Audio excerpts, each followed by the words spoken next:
These enemy spawning cocoons can be found in scarce few places within Devil May Cry 5, but when you encounter one, they're pretty consistent with what they spawn.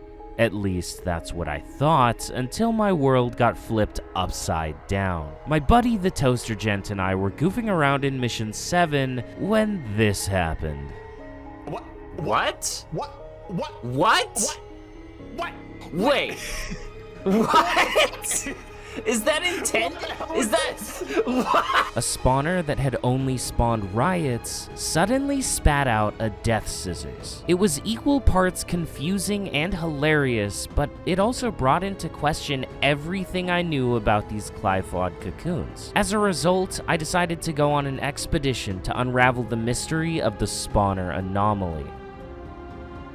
First of all, I had to double check that this spawn was consistent, and it is. The cocoon will always spit out 4 riots and then a death scissors as its final spawn. If this flew under the radar for so long, who knows what every other spawner in the game could be hiding, right? So I investigated each one and I cataloged all of their spawns. The results may surprise you. In total, there exist 15 spawners in the game, with 7 cocoons in Mission 7, 3 being unique to Nero's side, 2 unique to V, and 2 at the end when the characters converge. Each spawner has a set limit of spawns before they wither away. The very first one of the missions spits out 4 Hell Antinora. Next up was our mysterious Death Scissors special, giving us 4 riots and the demonic doll in question. Then we had 4 Antinora up on the bridge over the train tracks, and the last 2 cocoons gave us 2 and 4 riots respectively. The 2 spawners unique to V's side were also pretty by the book, providing 5 Antinora in the first room and 6 riots in the next one. A common theme I already began to notice was that when a cocoon spawned an enemy type, it would only spawn that enemy type until it expired, except in the case of our coupon clipper. For whatever reason, there's a single cocoon chilling midway through Mission 12, and it spawns 4 pyrobats. All the rest of the birthing canals can be found in Mission 13, with the first one giving us 4 Antinora. The next 2 provide 4 riots each, and there was still no sign of any out-of-place spawns. What was so special about this Death Scissors? Well, actually, the last 4 spawners of Mission 13 were somewhat unique themselves. They each functioned identically to each other, but this was the first other instance of a cocoon spawning multiple different enemy types. They had a total of 6 spawns,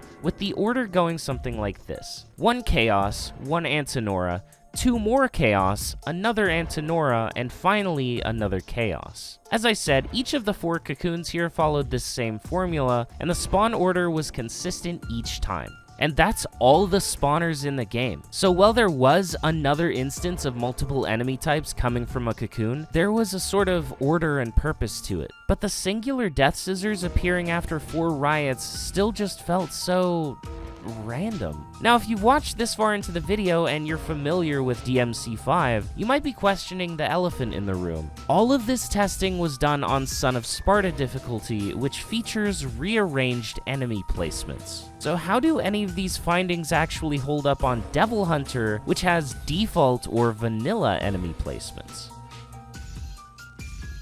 Thankfully, a majority of the spawners function exactly the same. All of Mission 13's are identical, and the majority of Mission 7's are as well. However, the first spawner Nero and V encounter respectively are different. Nero's gives us 8 basic Empusa, and V's provides 5 riots. Dante's first spawner in Mission 12 is also different, spawning 4 Antinora instead of pyrobats. The only other spawner that functions differently is the one that summons the Death Scissors. On Devil Hunter difficulty and below, this cocoon simply spawns 4 riots. That's it. There is no 5th spawn.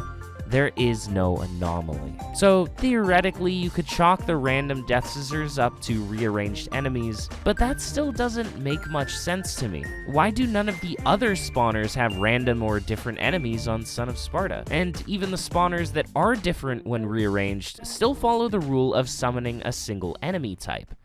I only had one more lead I could follow. On one of my videos, I received a comment about these spawners. According to this guy, in the original patch of the game, the cocoons continued to spawn infinitely without dying. Apparently, this spawn limit was patched in later because Dr. Faust was breaking the red orb economy. The logic didn't make much sense to me, but if this were true, maybe this meant that the cocoons used to go down the list of enemies, spawning various types after their initial predictable volley. There was only one way to find out, so I downpatched my game and booted up my save on the original release version of Devil May Cry 5. You can see here there's no option for Virgil's campaign, and I don't even have the Bloody Palace. And what I discovered was that comment was completely useless. Total fiction. The fact of the matter is that the spawners functioned exactly the same as they do on the current patch, and our scissor friends still came out of that cocoon even when the game first released, which means I was nowhere closer to discovering the mystery of the scissor spawner.